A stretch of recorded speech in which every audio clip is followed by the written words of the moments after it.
வணக்கம். நான் சுதர்ஷன் மகேஷ். பீகார் மாநிலத்துக்கான சட்டமன்ற தேர்தல் அக்டோபர், நவம்பர் மாதத்துல நடைபெறவிருக்கிறது. யாருக்கான வாய்ப்பு அப்படின்னு சொல்லிட்டு தொடர்ந்து நம்ம கருத்து கணிப்பு முடிவுகளை பார்த்துட்டு இருக்கிறோம்.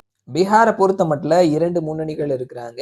என்டிஏ, பிஜேபி, ஜேடியு மற்றும் குட்டி குட்டி கட்சிகள் அடங்கிய முன்னணி. இன்னொரு பக்கத்துல மகா கட்பந்தன் அப்படின்ற பெயர்ல ஆர்ஜேடி, காங்கிரஸ், கம்யூனிஸ்டுகள் அடங்கிய ஒரு முன்னணி. அரசியல் வியூக வல்லுநர் பிரசாந்த் கிஷோர் ஜன்ஸ்வராஜ் அப்படின்ற பெயர்ல ஒரு கட்சி ஆரம்பிச்சிருக்கிறாரு.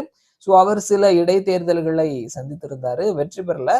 இந்த தேர்தலில் அவரும் களம் காண்றாரு. ஸோ யாருக்கான வாய்ப்பு அப்படின்னு சொல்லிட்டு கருத்து கணிப்பு முடிவுகளை நம்ம பார்த்துட்டு இருக்கிறோம்.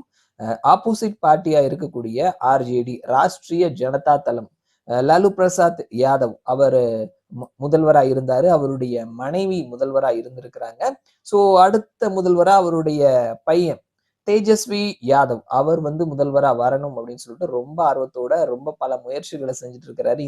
இந்த நேரத்துல தேஜஸ்வி யாதவினுடைய மூத்த சகோதரர் லல்லு பிரசாத் யாதவினுடைய மூத்த பையன் தேஜ் பிரதாப் யாதவ் அவர் மேல சில அலிகேஷன்ஸ், அவர் வேறொரு பொண்ணோட தொடர்புல இருக்கிறார் அப்படின்னு சொல்லி குடும்ப பிரச்சனை வந்தது. இந்த நேரத்துல அவரை கட்சியை விட்டு 6 வருஷத்திற்கு விலக்கி வச்சிருக்கிறாங்க.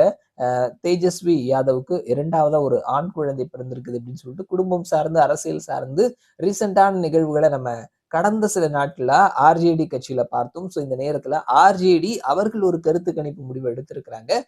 களம் யாருக்கு சாதகமா இருக்குது அப்படின்னு சொல்லிட்டு அதனுடைய முடிவுகளை தான் நம்ம இந்த வீடியோல பேச போறோம். ஆர்ஜேடி அவர்கள் எடுத்திருக்கக்கூடிய கருத்து கணிப்பு முடிவுகள் படி பார்க்கும் பொழுது ஆர்ஜேடி 28% வாக்குகளையும், பிஜேபி 25% வாக்குகளையும், ஜேடியு 16% வாக்குகளையும், காங்கிரஸ் 15% வாக்குகளையும், மற்றவர்கள் 16% வாக்குகளையும் பெறுவார்கள் அப்படின்னு சொல்லியிருக்கிறாங்க. இது நம்ம அலையன்ஸ் வைஸ் பார்க்கும் பொழுது ஆர்ஜேடி, காங்கிரஸ் அடங்கிய மகா கட்பந்தன் 43% வாக்குகளையும், பிஜேபி, ஜேடியு அடங்கிய என்டிஏ 41% வாக்குகளையும், மற்றவர்கள் 16% வாக்குகளையும் பெறுவார்கள் சொல்லியிருக்கிறாங்க.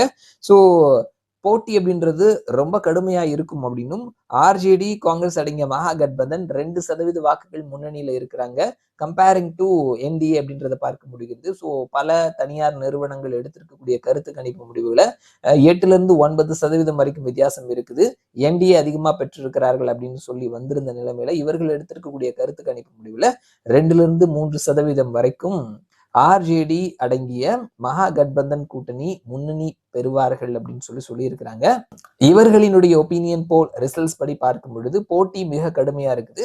ஆர்ஜேடி அடங்கிய மகா கட்பந்தன் ஒரு ஸ்டெப் முன்னாடி இருக்கிறாங்க. பார்க்கலாம் என்ன நடக்குது அப்படின்னு சொல்லிட்டு. மறுபடியும் நான் உங்களை இன்னொரு வீடியோல சந்திக்கிறேன். அது வரைக்கும் நன்றி.